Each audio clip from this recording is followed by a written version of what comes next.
I assume that the audience has joined us. Thank you all very much for joining. I am happy to have you here today. The World Trade Center is hosting this event with our partners at the U.S. Commercial Service and the Byrd Foundation. And the World Trade Center's role is to help Utah companies connect with the world to lower the costs and hurdles to connecting and taking advantage of global trade and global investment. And today's event is a perfect example of that.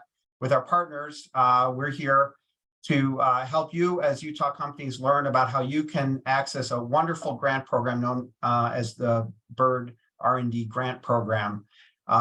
It aims to help Utah companies or companies around the world, around the US, I should say, raise non-dilutive funds. I'm going to learn more about that shortly. I'm your host. I'm David Karlbach. I'm responsible for international programs with the World Trade Center. And we're joined this morning by colleagues from the Byrd Foundation. We have Maya Vardi Shoshani. She is with the Byrd Foundation. It was established in 1977, so it's been around a while, by the US and Israeli governments. And it is to fund industrial R&D partnerships between companies from both countries. It is a non-dilutive grant that can help with up to 50% of the combined R&D costs associated with the project for up to $1 million a year. So as I said, a great grant program. And we're going to learn more about that very shortly here from Maya.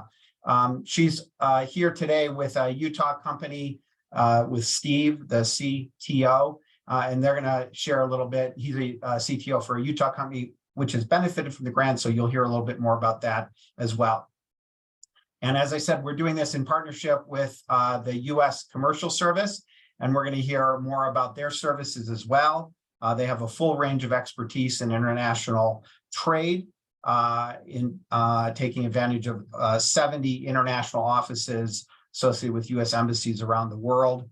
And we're going to hear today from Daniel Brunner here in Salt Lake City, and his partner in Israel, Mike Calvert. So again, thank you for joining. I myself want to learn more about this. I hope you'll find it educational.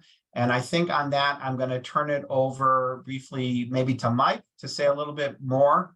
I'm sorry, not to Mike, to Steve, to say a little bit more about himself and his company and how they've benefited from the grant, and then over to Maya after that.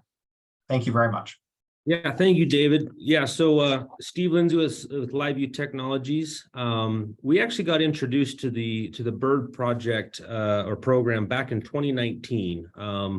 It was kind of a chance email that I happened to get from our Israeli partner, Kawamo. And up to that point, I didn't really know anything about the Byrd project. And so our Israeli partner, when they reached out and told us about it, it was actually intriguing to learn more about it. Just to give you a little bit more information about us, LiveView Technologies, we specialize in rapid deployment physical security solutions.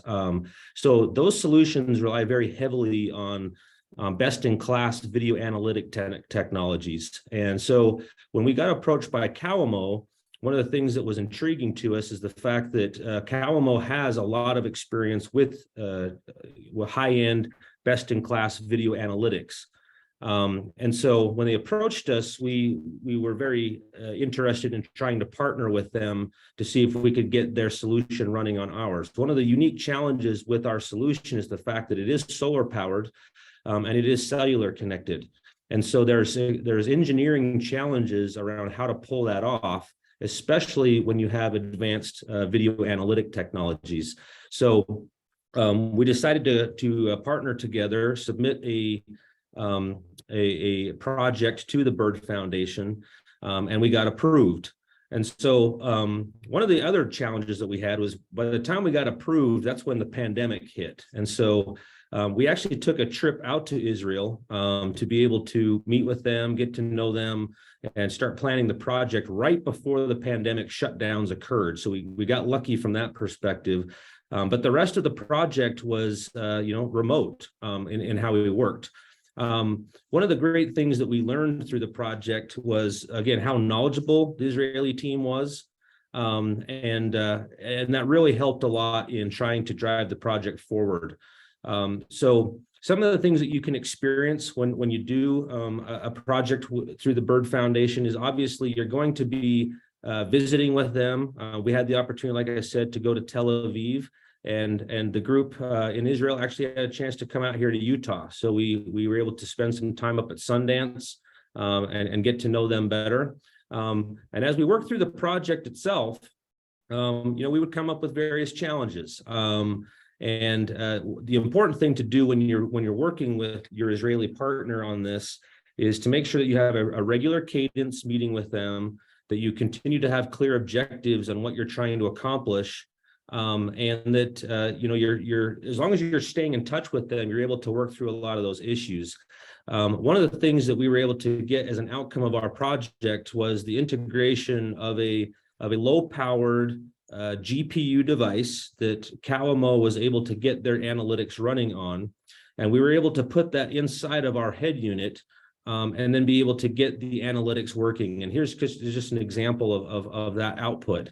On the left up here, this is our software that receives the alerts and tells us if it's a person detection or what kind of detection it was. And you can see the Calamo output that they were able to provide to us. Here's an example of a Lowe's parking lot where it was able to detect a human at night, which is usually a challenge that you have with video analytics.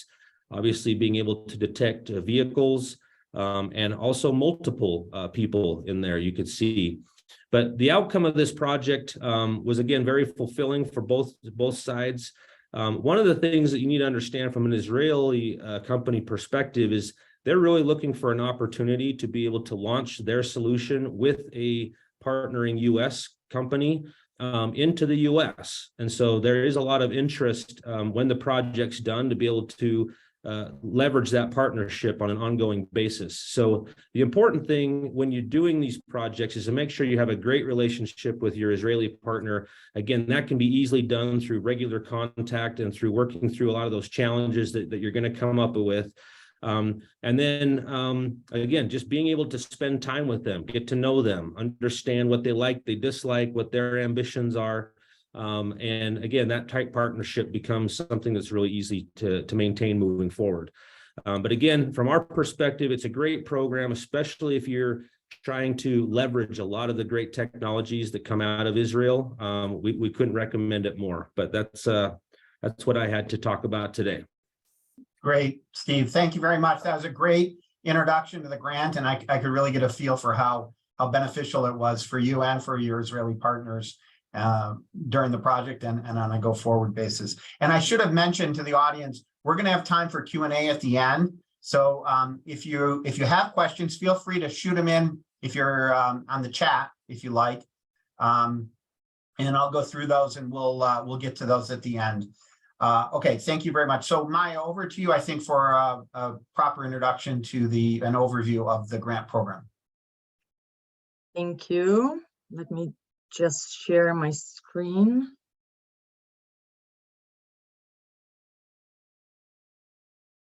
Okay, so thank you very much for giving us this opportunity to talk about birds today and expose it to more companies in Utah. As you saw, we have a very successful project with Steve, with LiveView and Calamo, and we would love to have more companies applying. So as you said, and you presented us wonderfully at the beginning, BIRD is an acronym for Binational Industrial R&D. We are a fund that was established back in the 70s by the two governments with the goal of promoting collaboration and innovation between American and Israeli companies. We are more like a federally funded industrial R&D program, and all our funding comes from federal sources. We use an endowment of $110 million that we received from both governments to give funding, non-dilutive funding for joint R&D projects between American and Israeli companies. Everything we do is for the mutual benefit of both the US and Israel. So you saw here an example of the Israeli company that is interested in bringing their technology to the US, but we also see it going the other way around with smaller American companies connecting with larger Israeli partners and getting exposure to Europe and Asia and new markets. A lot of what we do is also, and I'm going to skip this because I don't think that we have time. I'll get back to that if we have at the end. A big part of our work is to facilitate introductions. So if you don't have already an Israeli partner and you need introductions, we are like matchmakers and we help introduce companies to each other. So we are here hoping to talk to Utah-based companies, find out what kind of complementary technologies they're looking in their Israeli partner, and then making introductions. And then if those matches turn into projects, then they apply to us, they submit a proposal, and we can potentially fund up to 50% of their combined R&D budget, up to $1 million, and in some cases, $1.5 million. For exceptional proposals or in certain programs that we run. So what do we do? This is the most important slide. We provide non-dilutive funding for US and Israeli partners without taking any IP rights or equity to fund their projects. We don't fund companies, we fund projects. As I said, up to $1.5 million in some cases. The budget is divided between the two partners according to the work share. We would like to see that each partner should do a significant part of the tasks and the innovation.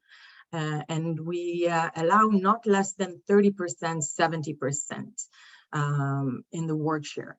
The two partners will receive their relative match from BIRD to cover 50% of their R&D expenses. We try to help companies be successful and have a successful project. So we look at the development part of the R&D budget in the broadest sense possible to help them reach commercialization. So we also allow initial stages of sales and marketing in the allowed R&D expenses. And we get repayments as royalties if the project generates revenues. So for successful projects, repay the grant, and this helps keep our fund sustainable. But repayments are capped and non-dilutive, as I said. If you look at our investments in recent years, you can see that we are agnostic to sector. We invest in any innovative technology besides defense. But we do have Homeland Security program and cyber program as well. We've been quite successful over the years. Since inception, we granted more than $370 million from that initial endowment of $110 million. We received repayments of more than $110 million from successful projects. And the sum that we are most proud of is that we have generated about $10 billion directly and indirectly from projects that we funded. And what does that mean? We are looking at other metrics than just the repayments to the fund. We look also at the national level benefits like job creation, the capital raised by the partners, merger and acquisitions, export, Israeli companies setting up offices and operations in the US, and American companies opening offices and R&D centers in Israel. So we see a lot of impact on the national level as well. We have a few call for proposals, and I'm going to run through them pretty fast. So if companies are interested, I'd be happy to talk offline, help you find partners and give you more information about the call for proposals. We have we have a general call for proposals that we issue twice a year, every March and September. Since we are currently still in the September cycle. I put here the dates, but if you're interested in applying, the next cycle will be in March, probably beginning of March, and the dates will be published on our website pretty soon. So it is a rapid process. You submit an executive summary in September, as you can see here, and decisions are in December. So we are very proud that a federally funded program is moving so fast. In the general call, we invite partners, 2 unrelated companies, one from the US and one from Israel, to jointly submit a proposal for the development of innovative technologies in a list of topics, which is listed in the call, and it is an open list. And the proposed project should demonstrate significant commercial potential. The topics that are mentioned here are advanced manufacturing, agriculture technology, clean tech and environment, communication, construction tech, fintech, homeland security and cyber, life sciences, software, etc. But any innovative technology can apply. And as I said, we recommend for applicants to talk to us prior to the submission. We can try to help the companies. We guide through the process. We can review submission papers and give feedback. So my most important message is talk to us. We also have a call for proposals in our program Bird Energy that was launched in 2009 through the Energy Independence and Security Act. We have funded more than 60 projects so far, and it is an implementation of a cooperation agreement between the American Department of Energy, the Israeli Ministry of Energy, and the Israeli Innovation Authority that fund this program. The topics in this call are solar and wind, advanced vehicle technologies, alternative fuels, smart grid storage, water energy nexus, advanced manufacturing, and AI for energy management, as well as carbon-free technologies and gas technologies. This will be published in a few months, I believe around March, with a deadline at the end of June or beginning July. And in this program, we can fund a collaboration between either 2 companies or a company and a university or a research institute. So a lot of potential there. Please talk to me if you are interested in finding a partner. A new program that is currently still available with submissions of the executive summary in the middle of November is Bird Cyber. This is a collaboration between the Department of Homeland Security and the Israeli National Cyber Directorate for 4 topics: secured architecture for protecting core operational processes, small and medium airports or seaports, real-time risk assessment solution piloting resilience centers for small and medium businesses and enterprises, and advanced data fusion and analytics. We can provide up to $1.5 million per project for 2 companies or a company and a research institute. And we're actively looking for partners and companies and research institutes that are interested in submission for this program. So talk to me if this is relevant for you. And our last call for proposals, Bird Homeland Security. These are the old dates, and we will publish new dates in the next couple of months. This is another collaboration between the Department of Homeland Security and the Israeli Ministry of Public Security that we run for a list of topics that is relevant for first responders and Homeland Security sector. You can see here the different deadlines and the timeline for our submission. All this is on our website, and I'd be happy to elaborate offline. We have an external review process. It is a competitive process, and our reviewers In the general program, reviewers from the National Institute of Standards and Technology and from the Israeli Innovation Authority review the proposal. And in the case of the bird energy, reviewers from DOE and the Israeli Ministry of Energy, and in the bird Homeland Security from DHS and MOPS, so from the stakeholders. And they are looking for a very high level of innovation. They look for a synergy, good synergy between the companies, good complementary technologies, or a challenging but good integration of one technology into the other. And sometimes it can be a pilot project. And especially in the cyber call for proposals, you can see that we can fund the pilots. They want to see that companies can identify that there is a good market opportunity and that they can quantify it. And finally, that the partners can demonstrate that they have a commercialization strategy and they know how to get to market.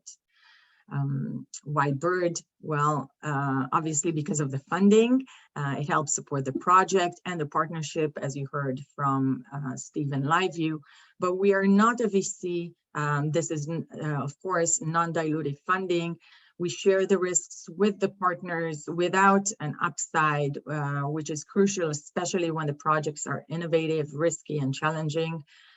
There is the validation or a stamp of approval by having the project reviewed by the external professional reviewers from NIST, from the Israeli Innovation Authority, and selected by our Board of Governors and the Executive Committee for the special programs.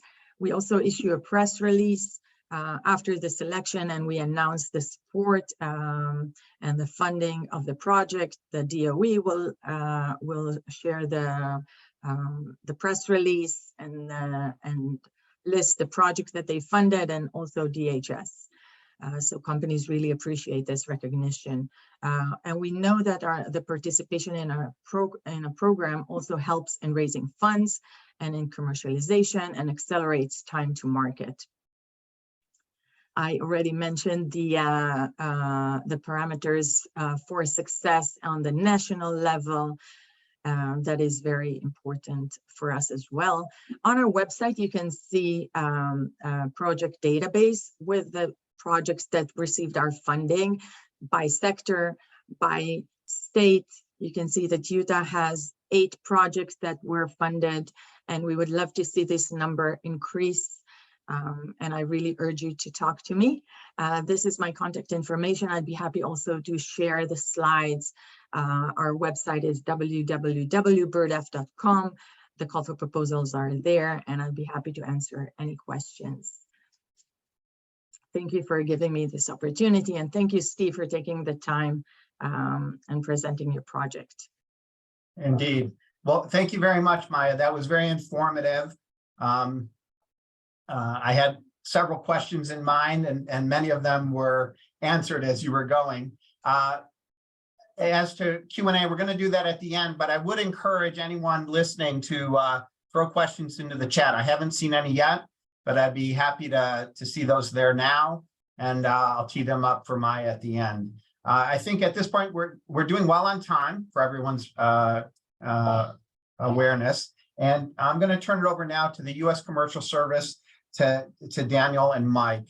And Daniel, it looks like you're frozen at the moment rather. Mike, maybe you can run with it and bring Daniel in. Can you see me? Can you hear me? Yeah, now you're back. Okay, great. Yes, thank you so much. And everyone can see my screen, right? Yes. Yeah, I just want to say before I get started, Maya, thank you so much. This was a learning experience for me too. And I got to say, what a great resource the Bird Foundation is for American companies looking to partner with Israeli companies. So hello, everyone. My name is Dan Bruner. I'm an international trade specialist with the U.S. Commercial Service Office here in Salt Lake City, Utah. We are the export promotion arm of the United States Department of Commerce. Our mission is threefold: to promote the exports of goods and services from the U.S., particularly by SMEs, to advance and protect U.S. commercial interests overseas, and to attract inward investment into the United States. We have a network of specialists in over 100 cities nationwide. I and one other person consist of entirely of CS Utah. So we help companies that are headquartered here in Utah. We also have a network of officers and specialists in over 80 countries worldwide. You're going to be hearing from one of them, a commercial officer, my colleague Mike Calvert, after I'm finished here, to get a picture of what the foreign commercial service side is all about. So I'll talk mainly about what we do here and exporter outreach from the US commercial service domestically. We have 4 pillars of our services. The way we help American companies is fourfold. First, export counseling. If a company ever has a question on the export process, what is my HS code? What countries do we have free trade agreements with? You can always reach out to me and I'm happy to assist. We also provide market intelligence. We have country commercial guides on our website, trade.gov. We can also do initial market checks to understand if a product or service is viable in a foreign country. We can provide business-to-business matchmaking. This usually consists of our flagship service, which is the Gold Key service, where a specialist will look into the market, see potential partners for an exporter, and gauge their interest in working with that exporter, then provide a report. Then the exporter will choose which of those companies they'd like to have an appointment with. The embassy will then set up that appointment, and then they will discuss. Finally, we're involved in commercial advocacy and diplomacy. In terms of diplomacy, if there is ever an issue that you're having a non-tariff related trade barrier, you can always come to us. We can see if we can shake things loose.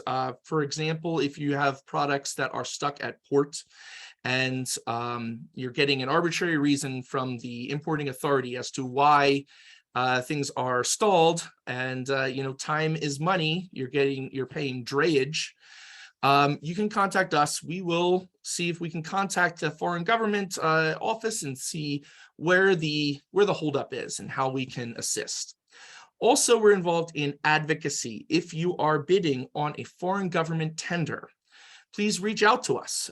We might be able to get somebody from the embassy or Department of Commerce to contact their counterpart in the foreign government, just to make sure that everything is on an even playing field when you are bidding in a competitive tender.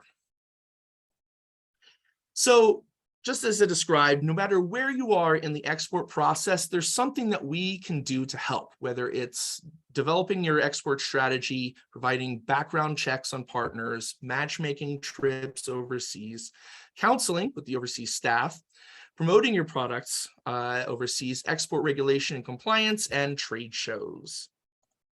We are also involved in SEO when it comes to international e-commerce.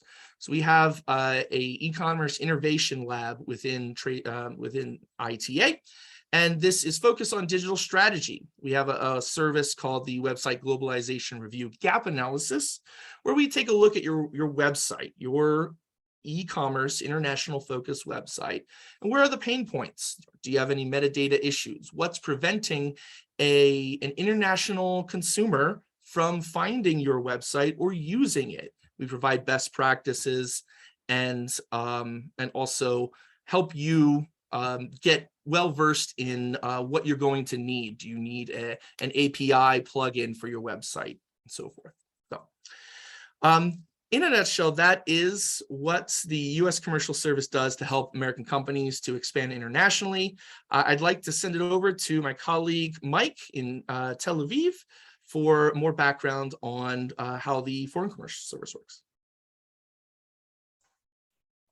Great. Thanks so much, Daniel. So this is what it must be like playing on the New York Yankees following this all-star cast here. I'm not sure what's left for me, but in case anyone has a shred of doubt on why they shouldn't be doing business in Israel, I hope to be able to allay and address those fears with maybe a few additional details and bits of information for you about doing business in Israel. So I'm going to go ahead and share my screen here, and hopefully everyone will see what I've got on my end. Bear with me. Okay. Looks So I've good. just got a few slides I'd like to be able to walk through. Now, don't worry. I was once told there's nothing scarier than a bureaucrat with a microphone and captive audience. I'm not planning to talk through all these slides, but I do want to highlight a few key points for you, just so you can understand about some of the market opportunities we see in Israel. Now, first off, you can see some great statistics here on the country of Israel. I like to view it as compact yet power packed. Right? It's a country about the size of New Jersey and a population of about 9 million people, but the economic activity here is just incredible, where Israel is punching way above its weight. As a matter of fact, it's been really interesting the past 24 hours as Israel is going through its elections right now, and it appears that a new government will be coming into place shortly. Now, one thing that's not going to change, though, is that the U.S. will remain as the partner of choice for Israel. You know, there's a lot of connections, both historically, I think culturally, where Israelis tend to look to the U.S. first when they're looking for new partners, and that includes suppliers, technology providers, et cetera, as well.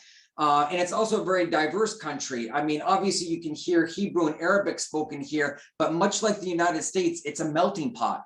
And so you're going to walk down the street and don't be surprised to hear Ethiopian, Eritrean, Ukrainian, Russian. It really is a diverse country, and I think that creates a lot of innovative energy. And I'll talk a bit more about that in just a moment. Here's some of the big reasons you want to be doing business in Israel right now. Number one, a really robust economy with strong GDP growth. I mean, even during the worst parts of COVID, I saw some estimates that Israel's economy was growing by more than 6%. That was just unheard of. Now, and U.S. companies, of course, have a great advantage because of our free trade agreement that we have with Israel, where close to around 98% of all goods can take advantage of the FTA to bring your goods into Israel with no duties or tariffs. Now, on the top right of your screen, you'll see the high tech and R&D. This is one of the signature lines for Israel, which has led to the slogan, the startup nation, that you hear a lot of times. There's a lot happening here in the tech space. A lot of U.S. companies have moved their R&D to Israel, and it's not uncommon to hear people compare. It's like a new Silicon Valley that's really coming up here. And this is not just in the tech sector. This is now spreading out into a lot of those industries that my colleague Maya was just highlighting, whether that's energy, cybersecurity, healthcare. There's a lot happening in a number of industries thanks to this innovative tech hub that's emerging here. Let me move along here. Just some more statistics to show you a little bit on the growth here in Israel and how much they're spending on their population, their GDP per capita in comparison to some of their neighbors. You can see Egypt, Jordan, Lebanon, and you've got Israel here in the green, just really investing the money in their people locally here, which creates for significant economic opportunities for U.S. companies. Total two-way trade, we're probably looking at about $30 billion, give or take, for 2022. Here's some of the big sectors that we're seeing U.S. exporters have a lot of success in. You know, transportation equipment, we've seen some massive infrastructure projects come through in seaports and rail. A lot of, you know, inputs such as chemicals and machinery as well. This is kind of my go-to list right now for U.S. companies. You know, if you're active in any of these sectors on the left-hand side, you should be reaching out to Daniel immediately to find out more about how we can help you sell overseas. This is not an exhaustive list. There's a number of other sectors and industries that are best prospects, but here's some of the hottest ones right now. And you can see with the ICT sector connected to that tech industry, that tech hub, which I mentioned, defense and aerospace. In a lot of ways, US and Israel are global leaders when it comes to the latest defense technologies, but we're also doing a lot of this together. There's very strong military to military partnerships between both countries. And there's a lot of US government funding behind this as well to support some of these latest breakthroughs in defense and aerospace technologies. As a matter of fact, this weekend, we have an aerospace and defense trade mission from the United States that's landing in Israel, where we hope to be able to broker some new partnerships as well. Also, you'll see on here life sciences, healthcare, and water technologies. Okay, let's talk a little bit more about the secret sauce in Israel. Why has it become the startup nation? Why are things going so well? Well, number one, I think it's because of the strong military connections, where here in Israel, everyone has to do mandatory military service. And what we see is a lot of people that are in some of the special units that are focused on technology, actually, when they finish their military service, they go right into the private sector. And a lot of these folks have a great entrepreneurial spirit. They're the ones going out there leading a lot of these startups as well. A lot of creative thinking and ideas coming from this. And this has created a swell of money and resources. And you're going to see a lot of venture capital here in Israel as well. A lot of incubators, accelerators as well. And of course, the academic institutions, the universities, et cetera, are very closely plugged in as well to the Bird Foundation and other organizations like this. All right, here's just a snapshot. I mentioned a lot of US companies are moving their R&D here. You might recognize a couple names on this list. I don't know if you've ever seen a Fortune 100 list, but there's definitely more room to grow as well. We know that there's a lot of small to medium-sized enterprises in the US that are very eager to come here and do business as well. And I think it is worth mentioning that we've seen a significant increase in Israeli companies looking to invest and open up operations in the United States. And of course, we love to help support that FDI in great states like Utah as well. I'm going to hold off on this. I'm sure we can share the slides afterwards, but for Israeli business culture, if this turns out to be the right market for you, we're happy to set up a phone call and we'll give you the keys to success on how to successfully navigate, business rituals in the environment here. Here's another snapshot of other local partners you want to reach out to. We have a very robust and strong AmCham here. If you've ever worked with those entities overseas, part of the U.S. Chamber of Commerce. FICC is the local Israeli federation as well. Right here in the middle, of course, you've got Bird Foundation. We love Bird, and I'm very proud to be joined today with them as guest presenters on today's webinar. Okay, let me go ahead, and I want to end with a call to action before we move to Q&A, because I always think it's good for us to highlight, what do I do next? And so if you've liked what you heard today and you're interested in doing business in Israel, I strongly encourage you to, number one, reach out to the World Trade Center in Utah, reach out to Daniel, your local resources there. They're going to help advise and counsel you and get you started on the way. And then, of course, they'll connect you to overseas folks like Maya and myself, and we'll try to plug you in as best as we can. Now, for those that are active in the clean technology space, I do want to highlight one more opportunity. I mentioned this weekend, we have a big US delegation coming focused on aerospace and defense. We're actually building our second visit next year in mid-March, on March 12th to the 17th, where we are recruiting US companies that are involved in clean technology. Now, what is clean technology? For us, that's electric vehicles, that's renewable energy, that's carbon capture technologies, that's water purification and water conveyance technologies. We know that there's massive opportunities in the Middle East. And so this delegation will be visiting Israel, the UAE, Saudi Arabia, and Qatar. And applications are now being accepted for US companies that would love to come out here and participate in that delegation. Well, we'll set up a full B2B matchmaking schedule for you with vetted partners. And of course, we'll look to set up a number of networking opportunities and site visits as well. So if there's any Utah-based companies active in the clean tech space, we'd love to hear from you. And of course, I'm happy to share more details afterwards on how to apply. With that, I'll go ahead and stop and hand it back over to David. But thanks much to everyone and looking forward to hearing your questions. Very good. Thank you very much, Mike. Just looking back at the chat. So that was great. Really appreciate your enthusiasm and the color that you provided on opportunities in Israel. We're doing well on time. And so I would welcome questions from the audience. I don't see any yet via the chat. That is the way to ask questions to our presenters. But I had a few, as I alluded to earlier, and maybe I'll start with that. Maya, for you, and maybe also for you, Mike, as well. Obviously, at the heart of this is partnership between Utah companies and Israeli companies. And I don't think anyone mentioned how would a Utah company find an Israeli partner? And is it usually a partnership that exists before they're contemplating the grant, or does the grant actually lead companies like a Utah company to find a partner? If you could share a little bit of color on that, I think that would be helpful. So if I may start, first of all, I am, and I think I didn't introduce myself at the start of my presentation, but I am the West Coast director, and I'm based in California. So it's easy to reach me. And you can, the best way is through email or LinkedIn. You can give me a call as well. And that would be the first step. Then I will try to understand what kind of project the Utah company has in mind, and what would be, or who would be the best partner for them.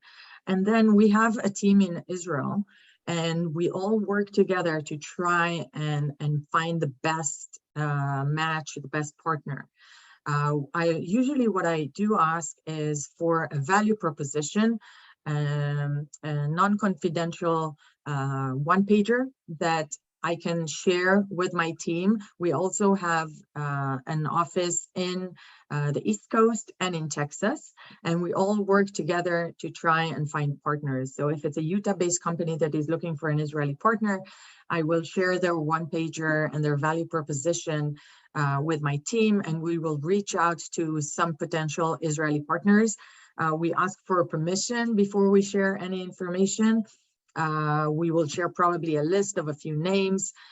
We also use databases that are available online and some databases that are available to us. And we also share some of these links and ask companies to do some homework before and give us examples of who they would like to partner with. And once there is a will from both sides and both sides are interested in a conversation, we facilitate this call. And then if they decide that they would like to apply for us for our funding, it's a pretty simple process that starts with an executive summary that is a non-binding document based on our template. It's up to 5 pages. So it's really not very time consuming. All the documents are on our website, and I also am happy to share the link. And they just submit that executive summary, who are the partners, what the project is, a little bit about the innovation and the commercial potential. We go over this really in a matter of days and come back to the partners with a go, no go recommendation, because we don't want to waste anyone's time. So if we think that they don't have good chances of winning the grant in that specific cycle, we will tell them at the beginning that we don't recommend to submit the full proposal. For those who we believe have good chances, and we usually try to bring the success rate in the full proposal stage to about 40 to 50%, sometimes 30%, depending on the year and the cycle. But this means that there are really good chances of winning the $1 million, or in some cases, $1.5 million. We will give them the guidelines on how to proceed to the full proposal stage and what they need to submit. So companies really appreciate the process. We don't waste their time if we don't think that they can win the grant. And then there is the review process that I mentioned. The reviewers on the US side are anonymous. They just read the proposal. On the Israeli side, there is also a virtual meeting, and the American partners are encouraged to attend as well. So it's a very good opportunity to present the program, the project, and answer questions. And then the Board of Governors that have people from both governments. On the US side, the co-chair is from NIST, and on the Israeli side, it's the Israeli chief scientist, State Department, Treasury, and the Israeli equivalent. They are the ones who decide who will be awarded. So the first step is to talk to us, even if you don't know anyone in Israel or Israeli companies. If you don't know someone in Utah, we will be happy to make those introductions. We will be happy to work together with the World Trade Center, with the Chamber of Commerce to help find you a partner. Very good. So it sounds like it's somewhat common, and in fact, you have a service aimed directly at helping find partners. So that's great news. All right, I still don't see any questions from the audience. Again, I encourage you, we'd really like to talk about what's important to you. But I had one other question, and that concerns royalties and paying back of the grant. Maya, you mentioned that it gets paid back from anywhere up to 100 to 150% of the grant. Two questions. One, how is that royalty determined? Is it the first dollar in of revenue, or is it just a small percentage of the revenue generated when it's commercialized? And what dictates whether it's 100% or 150%? So first of all, it's we ask that once there are sales, and only if the project generates revenue, then the companies repay a minimum of 5% of the sales of the specific project that we funded every year, up to the grant. And there is a linear increase that is capped at 1.5 of the original grant, and that it depends on the timeline of return. So the minimum is 5% of the sales each year of the specific project. And at the 5th year, after the project is completed, it will reach that point of 1.5. I see. Okay, thank you. Again, please ask questions if you have any. I had a third and final from my side, and then maybe we'll wrap up if there aren't other questions from the audience. I just, again, Maya, and maybe Mike, you could jump in on this as well. I wanted to get an understanding, I have a small sense that the model is typically an Israeli company with a lot of tech, a lot of innovation, trying to access a US market. And so the partner in the US has more maybe distribution capabilities or something along those lines. Is that the model, or is it just as likely to be US tech, maybe trying to exploit the Israeli market, which Mike, you spoke about so enthusiastically? And I realize it could be either or. I'm not trying to say, get a kind of simple binary answer, but what does it tend to be? And I don't know, any color on what works better or what's more appealing to the people evaluating the proposals? So I think that historically you were right. We saw more Israeli startups connecting with large US companies, but we do see a shift, and we have a lot of smaller companies or medium-sized companies either partnering with equivalent size companies on the other side. We also see smaller American startups working with large companies in Israel or with research institutes. So we see a shift in that. And then this is why it is very relevant for companies in Utah, even if you are not a large company, to talk to us. We can find you a partner. You can reach an audience and market that maybe you didn't think about. Maybe get into another sector that is not yours, your a natural sector. I think there was a question also about IP. Go for it. So, of course, as I said, we don't take any IP rights. Could you repeat the question? I'm sorry to interrupt. Could you state the full question? Sure. Can we all assume all normal IP protections will be in place, starting with NDA? So of course you are free to request an NDA from your partner, and we encourage you to protect your IP. And it's up to the companies to decide what they want to do with their IP, if they want to share it, if they want to keep it for themselves. We don't get involved in the business decisions between the companies. And of course, that if you feel more comfortable that we will sign an NDA as well, we have an NDA on our website, and our executive director can sign this on our behalf. So of course that all of that is regulated, and we encourage companies to maintain cautious and of course and protect their IP if they are interested in that. Okay, thank you. Mike, I suggested you comment on one or two things. Anything you wanted to add, not necessary, but if you were looking for that opportunity, here it is. Maya's a tough act to follow. She Yeah. just, fully answers all the questions. So no, I don't really have anything else to add, but as we move to wrap up, David, I'll just say that for our attendees today, there's a wealth of resources out there to help support you and your business to be successful overseas. And just tap into those, whether it's the World Trade Center, Daniel and myself at the Commercial Service, or Maya at the Bird Foundation as well. So we much appreciate this opportunity, David, to be a part of this this wonderful webinar. Thank you. Great, very good. Well, now you're a tough act to follow, Mike. I too was going to encourage everyone to take advantage of these opportunities.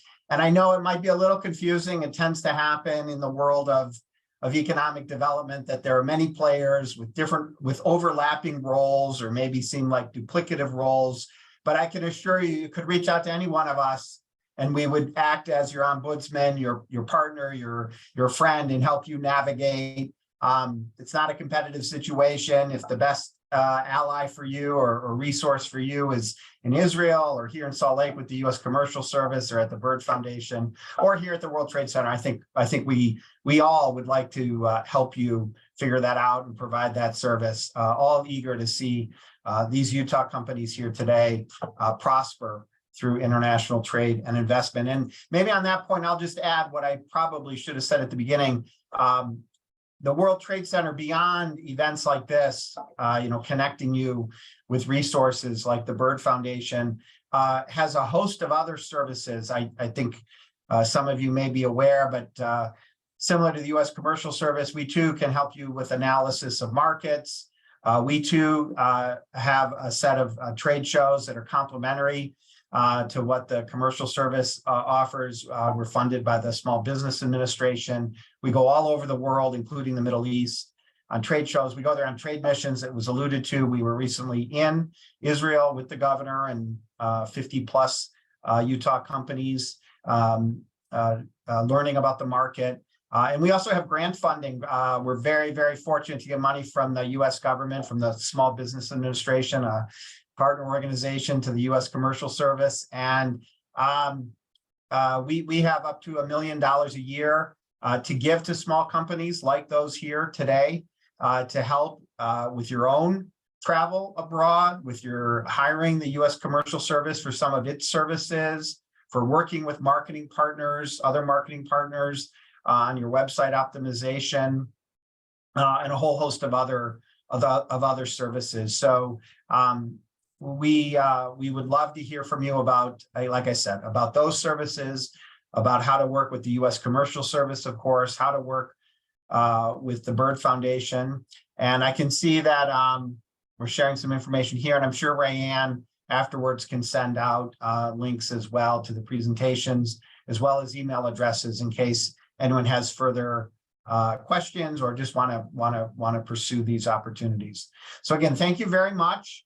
We appreciate your joining us today and look forward to hearing from you. And I hope you keep your eyes open for other opportunities from our partners at the U.S. Commercial Service, as well as World Trade Center, about how to help you grow and thrive through global trade and investment. Thank you very much.